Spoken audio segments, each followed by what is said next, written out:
کیا تھا؟ ایک پراسرار اور خوفناک واقعہ۔ 1964 میں انڈیا کی ایک شمالی ریاست بہار کے گیا شہر کے ایک ہوٹل کے کھانے کا بہت شہرا تھا۔ دور دور سے لوگ وہاں مٹن یعنی بکرے کا گوشت کھانے آتے تھے۔ یہ ہوٹل شرما ہوٹل کے نام سے جانا جاتا تھا۔ یہ ایک عام سا ہوٹل تھا جہاں رات کو ٹھہرنے کا انتظام بھی تھا۔ اس زمانے میں گیا سے بعد افراد کی گمشدگی کی خبریں بھی آنے لگی تھی، تاہم لاپتہ افراد کا کوئی سراغ نہیں مل رہا تھا۔ اس زمانے میں گیا کے کوتوالی تھانے میں مرزا اسرافیل بیگ سب انسپیکٹر کے عہدے پر تازہ تعینات ہوئے تھے اور ان کو ایک شخص کی گمشدگی کا کیس بھی سونپ دیا گیا تھا۔ شکایت میں اتنا کہا گیا تھا کہ ایک تاجر کا بیٹا گیا شہر پہنچا تھا اور پھر اس کے بعد سے وہ لاپتہ ہے۔ انہوں نے اس کے متعلق بس سٹینڈ، ریلوے اسٹیشن اور اس زمانے کی معمولی سے معمولی ہوٹلوں میں بھی تفتیش کی، لیکن انہیں کوئی سراغ نہیں مل رہا تھا۔ اتفاق سے مئی کے پہلے ہفتے میں کچھ لوگ شرما ہوٹل میں دوپہر کا کھانا کھانے پہنچے۔ انہوں نے وہاں کی مشہور مٹن کی فرمائش کی۔ دور سے کھانا کھانے کے لیے آنے والوں نے جو ہی کھانا شروع کیا، انہیں کھانے میں ایک انسانی انگلی ملی۔ ان کے تو ہوش ہی گم ہو گئے اور انہوں نے اسی وقت وہاں پر ایک ہنگامہ برپا کر دیا۔ یوں لوگوں کی بھیڑ جمع ہوتی گئی اور بات پولیس کے کان تک بھی پہنچ گئی۔ جب پولیس تفتیش کرنے پہنچی تو وہاں انہیں کچھ لاوارث جوتے اور چپل بھی ملی۔ پولیس نے شرما ہوٹل کے مالک اور ان کے بیٹے کو حراست میں لے کر پکے ہوئے گوشت کو ضبط کر لیا۔ اس واقعے کی خبر جب عام ہوئی تو پورے شہر میں خوف و ہراس پھیل گیا۔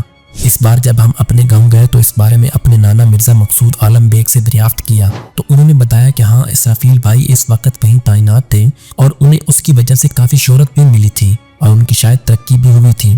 بہرحال انہوں نے اس پر زیادہ روشنی نہیں ڈالی کہ کیس کس طرح سلجھا اور یہ سب کب سے ہو رہا تھا۔ اب جب کہ مرزا اسرافیل بیگ اس دنیا میں نہیں تو مجھے اس ہوٹل میں ہونے والے جرم کے بارے میں جاننے کا خیال پیدا ہوا، اور جب میں نے انٹرنیٹ پر سرچ کیا تو پتہ چلا کہ آج تک ٹی وی چینل نے آج سے کوئی 15 سال قبل اس واقعہ پر بھوک نام سے ایک سیریز چلائی تھی جس میں واقعہ کو ڈرامائی انداز میں پیش کیا گیا تھا۔ یہ واقعہ دراصل انڈیا میں ٹھگی کا ایک نیا روپ تھا۔ بعد میں یہ بات سامنے آئی کہ شرما ہوٹل کے مالک دیوندر شرما اور ان کے بیٹے وشناتھ شرما وہاں رکنے والے مسافروں کا سامان لوٹ لیتے تھے۔ یہ لوگ اپنی لوٹ مار کو راز رکھنے کے لیے ہوٹل میں ٹھہرنے والے مسافروں کو قتل بھی کر دیتے تھے، یہاں تک کہ ان کا گوشت پکا کر ہوٹل میں آنے والے گاہکوں کو پیش کر دیتے تھے۔ یہ واقعات کئی دنوں سے ہو رہے تھے، تاہم اس کے بارے میں کوئی حتمی رپورٹ سامنے نہیں آئی تھی۔ صرف دونوں باپ بیٹا اور ہوٹل سٹاف کے چند خاص ملازمین ہی اس کے بارے میں جانتے تھے۔ سب انسپیکٹر اسرافیل بیگ نے جب ہوٹل کی تلاشی لی تو انہیں کوئی خاص مشتبہ چیز نظر نہیں آئی، بلکہ ایک دری کے گرد کئی چپل پڑے تھے جبکہ فرش پر خون کے دھبے دھوئے جا چکے تھے۔ مکان کے عقب میں ایک جگہ پرانی سی دری بچھی تھی۔